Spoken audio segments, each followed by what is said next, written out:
Chapters 25 to 35 of Genesis delve into the narratives of Isaac, Jacob, and Esau, exploring themes of birthright, blessings, sibling rivalry, and divine encounters. These chapters showcase the complexities of family dynamics, the fulfillment of God's promises, and the transformational journeys of key individuals. Chapter 25 begins with the birth of Esau and Jacob, twin sons of Isaac and Rebekah. Even in the womb, their struggles foreshadow the conflicts that will shape their lives. Esau, the elder twin, is born first, while Jacob follows, grasping Esau's heel.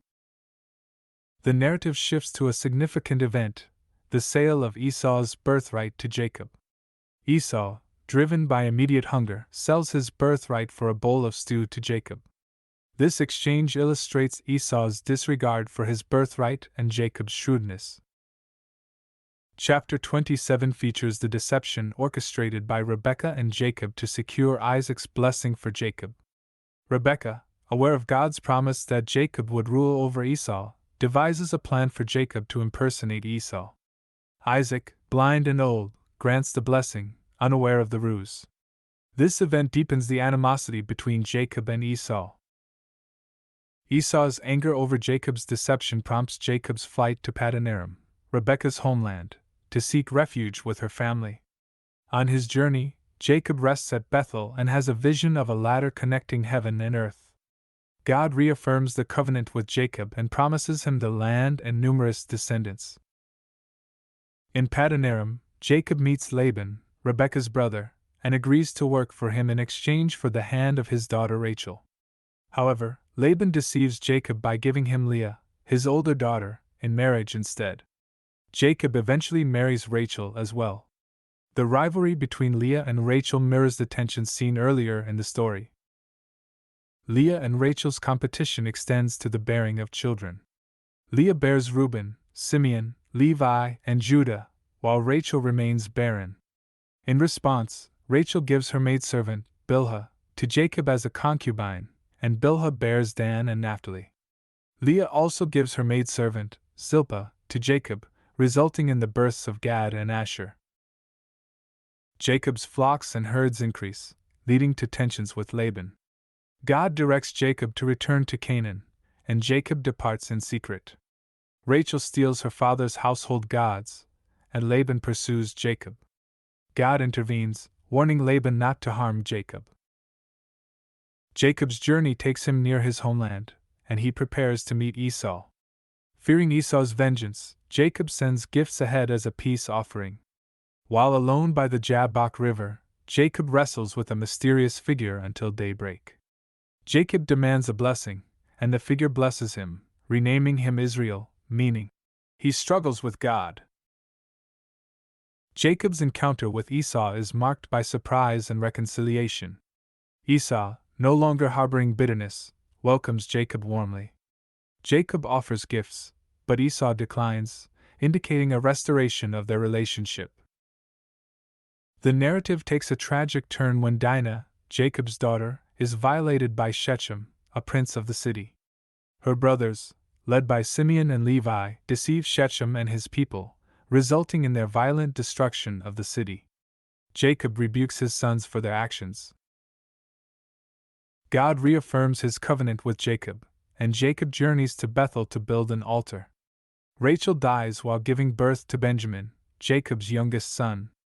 The narrative emphasizes the sorrow of her passing and the naming of Benjamin. Chapters 25 to 35 focus on the lives of Jacob and his interactions with family members, including the sale of Esau's birthright and Isaac's blessing. Deception, sibling rivalry, and the pursuit of God's promises characterize the narratives of Jacob's marriages, children, and flight from Laban. Jacob's transformation culminates in his encounter at Peniel, where he wrestles with God and receives a new name. The narrative also highlights moments of reconciliation, such as Jacob's reunion with Esau. Chapters 25 to 35 of Genesis intricately weave together the stories of Jacob, Esau, and their families, portraying the complexities of human relationships, the fulfillment of God's promises, and the transformative power of divine encounters. These chapters underscore the themes of faith, deception, family dynamics, and the ongoing journey of individuals in the unfolding plan of God. Chapters 36 to 50 of Genesis continue the narrative of the patriarchs, focusing on the descendants of Esau and the life of Joseph. These chapters delve into themes of family, forgiveness, reconciliation, and the providential workings of God's plan. Chapter 36 provides a genealogy of Esau's descendants, tracing the development of the Edomite nation. Esau's lineage includes numerous chiefs and kings, highlighting the fulfillment of God's promises to him. This genealogy underscores the scope of God's plan, extending beyond the primary focus on Jacob's family. The narrative shifts to the story of Joseph, the favored son of Jacob. Joseph's dreams of superiority over his brothers fuel their jealousy and animosity. His coat of many colors intensifies their envy. Joseph's brothers sell him into slavery, leading him to Egypt, where he becomes a servant in Potiphar's household.